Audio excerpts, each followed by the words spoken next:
welcome to the fourth Dailies edition of CityCast. I am Puran Chaudhary. And I am Antara Gupta, and here are the top headlines. WhatsApp moves Delhi High Court to challenge IT rules. Unseasonal rain destroys wheat crops in Pithorakar. COVID-19 protocols flouted at Kanpur's Milan Festival. Houseboats incur losses due to less visitors. Now to the main stories. A Singapore-flagged cargo vessel near the Colombo beach is raising concern about a severe oil spill. Our reporter Sejal with that story. The Singapore flag cargo vessel, which caught fire last week, is under concerns for a major oil spill at a Colombo port, says Marine Environmental Protection Authority Sri Lanka. The oil spill might reach Negombo Lagoon, a major tourist attraction. Adding to it, the local people near the port have also been warned to be careful of the debris from the ship. The vessel carried 325 metric tons of fuel in its tanks, along with 1,486 containers with 25 tons of hazardous nitric acid in it. The crew members were rescued from the ship when the fire occurred, injuring 2 people. Environmental impact, of course, there were a lot of chemicals on the vessel, and some of them actually burnt out, and some of them actually reacted with water and emitted a lot of fumes, toxic fumes. And so we can just to prove with scientific evidences, we have collected water samples and also we have done air monitoring, but then air quality monitoring. But we can actually see in naked eye there's air pollution because there was a very thick black smoke emitting from the vessel. Heavy rains continue in parts of the country in the aftermath of Cyclone Yas, hitting the northeastern coast. Our reporters Shantan Chandra and Sinchita Mitra tell us about the rescue efforts. The Odisha Meteorological Department says there are chances of heavy rainfall today as well. Till now, trees have been damaged and 2 people have died due to the cyclone. Officials from the department say they are still collecting the data on amount of damage caused by the cyclone. अभी भी झारखंड में deep depression है. ओडिशा में अभी north Odisha में heavy rainfall होगा आज भी. ओके. अभी आज डैमेज होने का कोई चांसेस नहीं है. जो हो गया कल हो गया. Despite predictions of heavy rainfall, the Special Relief Commission of the state says they will go ahead with the relief operations as planned.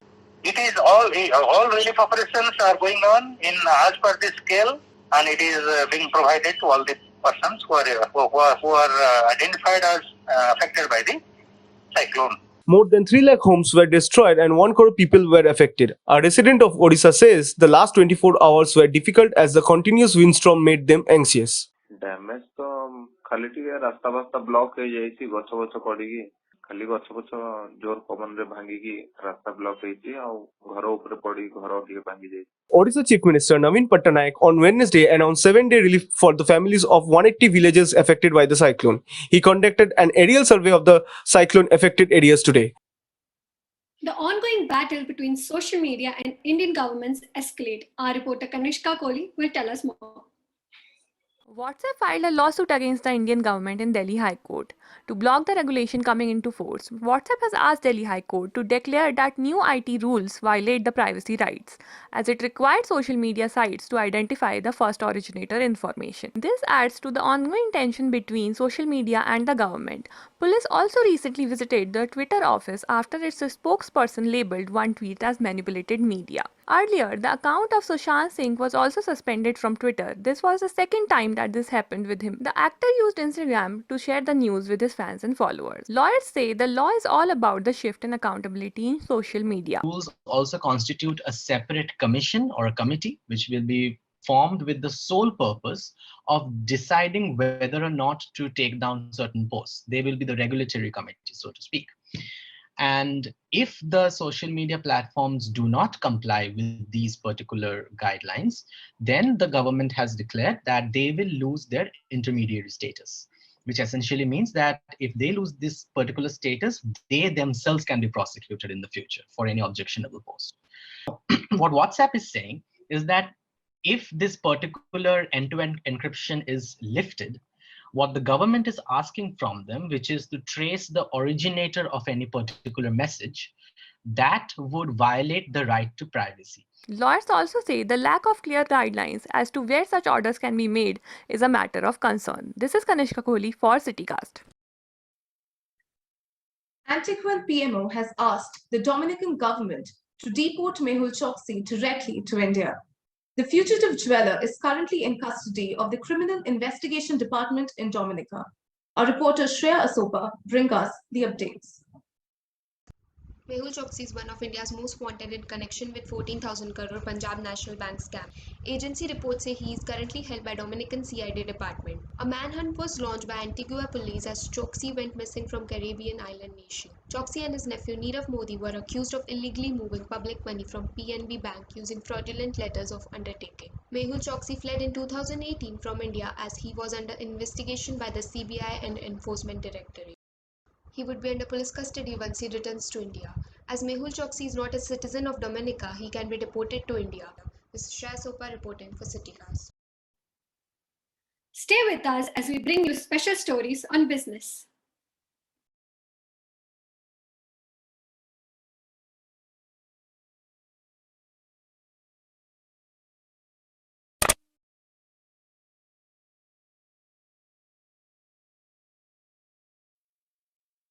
Welcome back. We turn our focus to the economy. The RBI in its annual report says inflation remains high. We also look at the state of startups in our country. Our reporter Roshni Nair finds some industries fare better. The RBI annual report of 2020-21 says inflation remained high due to supply chain disruptions and spike in key food prices. The Ministry of Statistics and Program Implementation on Indian economy shows a 0.4% in Q3 after shrinking economy in the last 2 quarters. The report says some sectors such as agriculture, manufacturing, electricity, real estate, etc. are doing well. We also look at the status of startups against this background. A survey by Local Circles shows about 59% of startups in India would either scale down operations, sell off or completely shut in the next 6 months.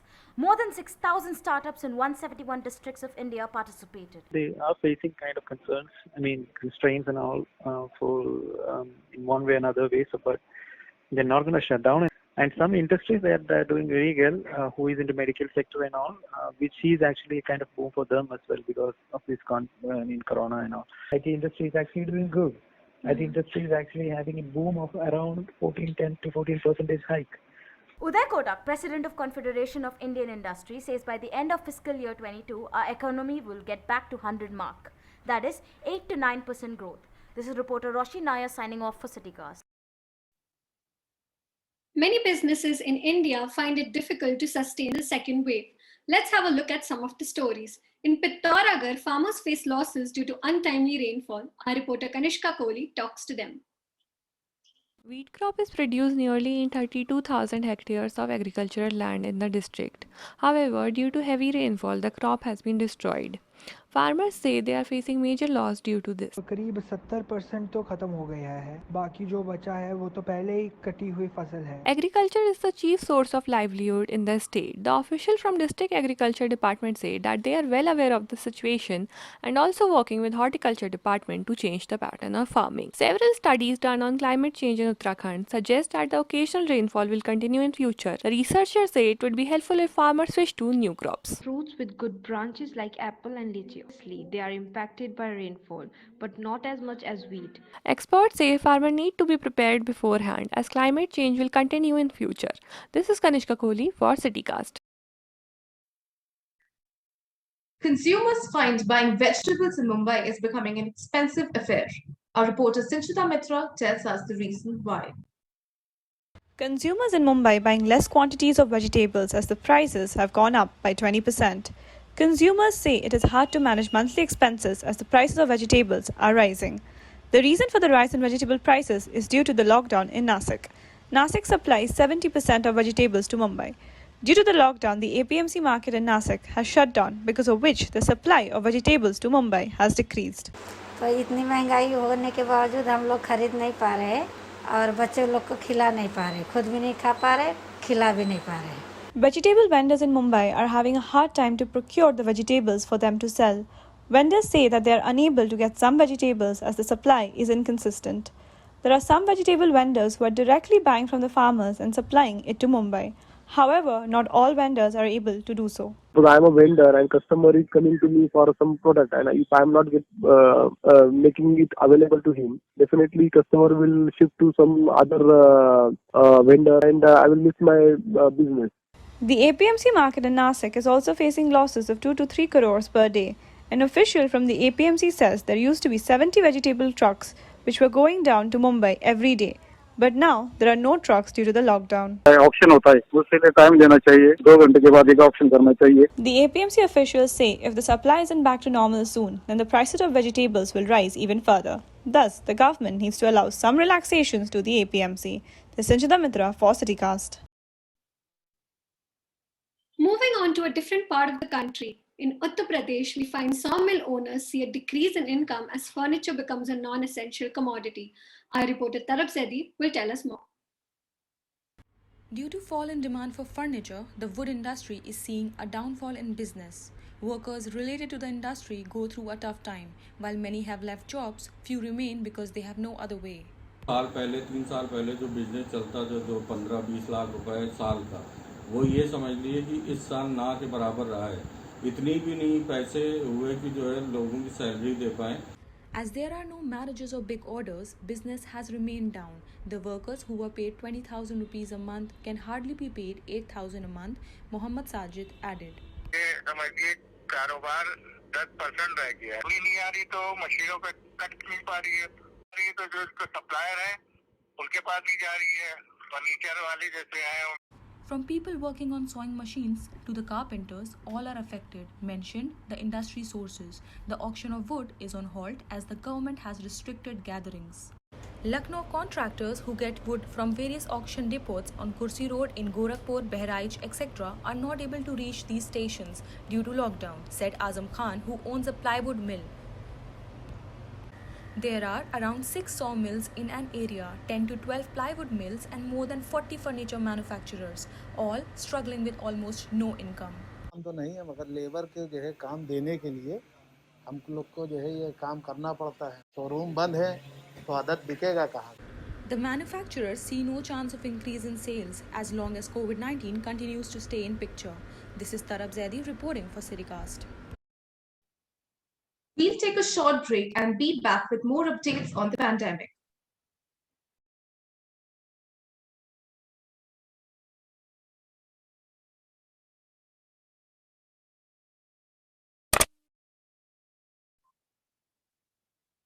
Welcome back.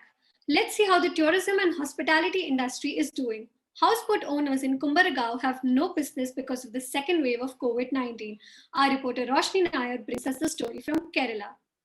The Kumbaragaon District Tourism Promotion Council has registered 833 houseboats. Most of them face tremendous losses. Kunyukuttan, owner of Vadakanappan Houseboat, says his business is running on 90% losses as he is sustaining with saving. He added that he had to spend over 2 lakh rupees to maintain his boat as it was unused during the lockdowns. 90% നഷ്ടം തന്നെയാണ്. Maintenance ഒരു 2-3 ലക്ഷം രൂപ ചെലവാക്കിയാലേ പിന്നെ രണ്ടാമത് ഓടുന്നത്. ഇതിന് മേളിലിട്ടിരിക്കുന്ന bamboo അത് നഷ്ടപ്പെട്ടു പോവും.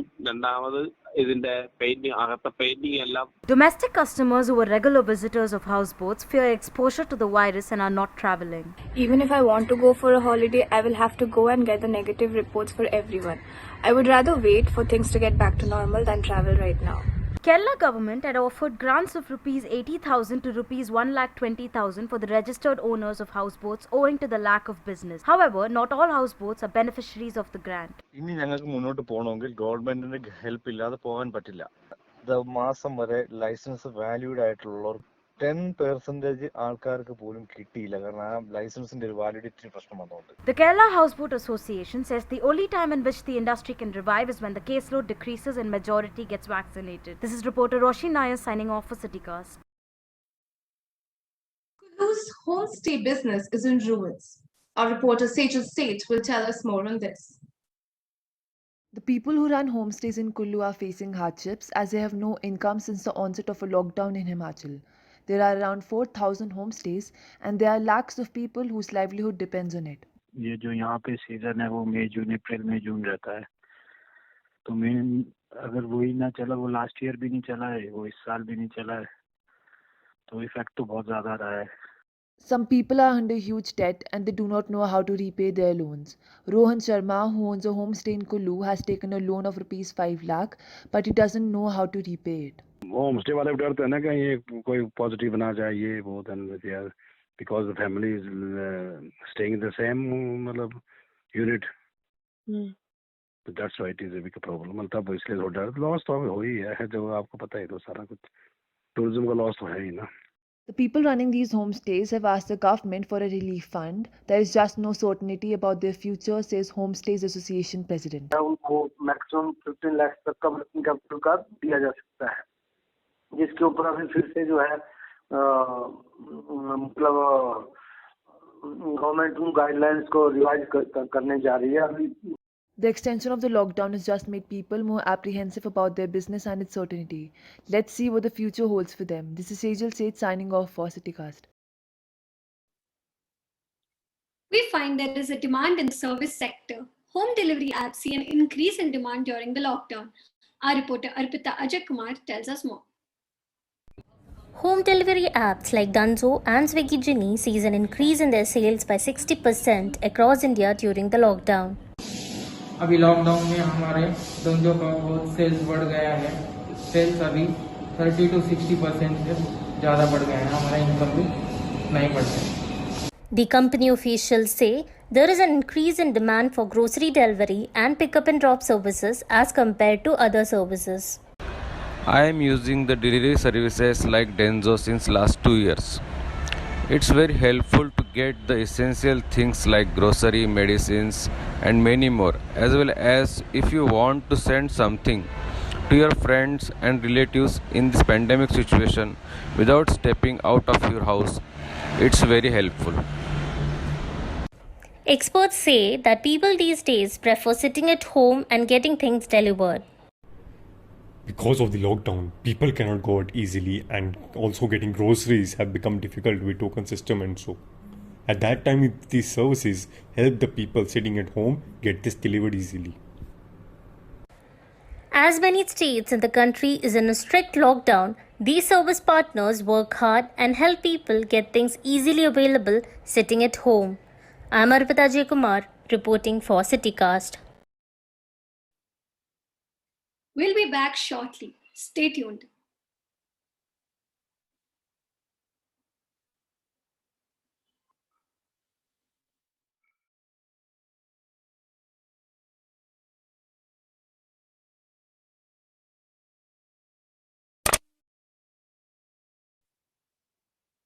Welcome back.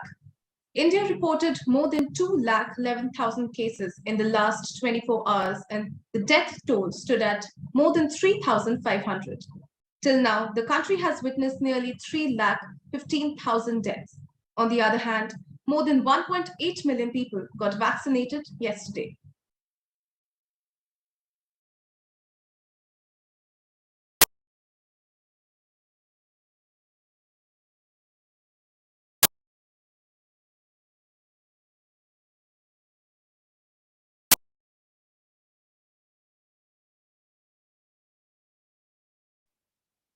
The IMA writes to the PM protesting against Ramdev's statement.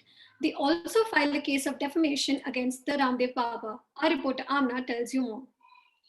This development on the case comes after the Indian Medical Association Uttarakhand slapped a defamation case of 1,000 crores against Ramdev Baba. Arrest तो किसी उनका बाप भी कोई नहीं कर सकता स्वामी रामदेव को, लेकिन एक शोर मचा रहे हैं कि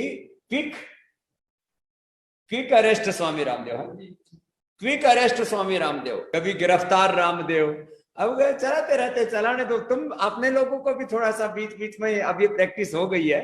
Earlier, a video had surfaced of Ramdev Baba where he made comments that people are dying of COVID because of allopathy treatments. The yoga guru had made several controversial comments in the past as he called Coronel the cure of COVID. This is Amna Karimi reporting for the CityCast. While the number of cases continue to alarm, we find that social and religious events like Rang Milan attract thousands, flouted COVID norms. Let's see more on the same.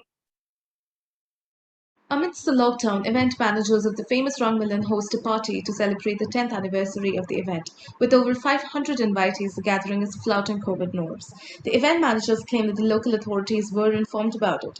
However, people who are attending the event state that there isn't any COVID protocol in place. It's a gathering, people play with color. 3 साल से आ रहे हैं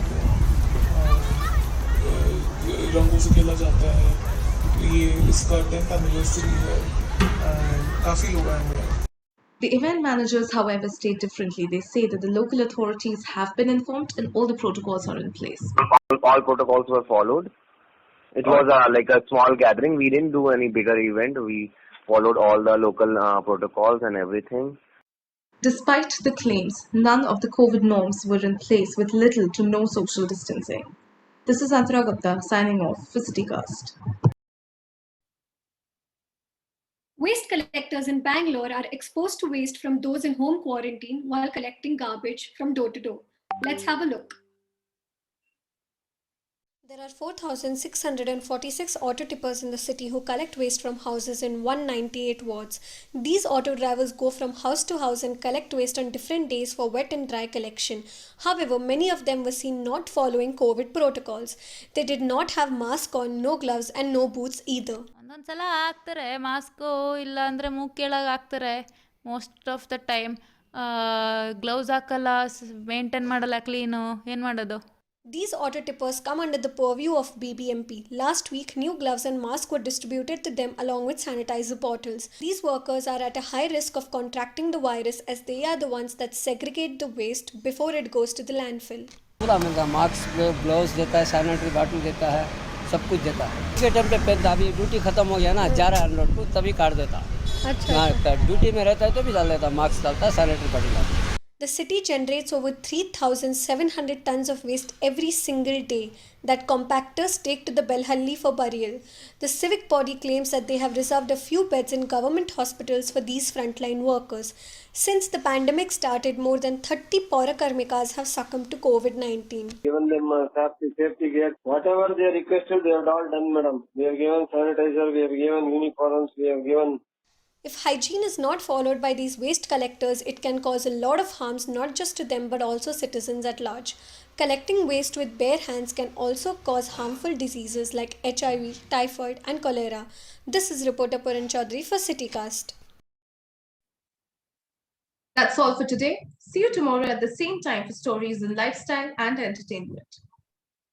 Log on to www.citycast.in for more such stories. Thank you.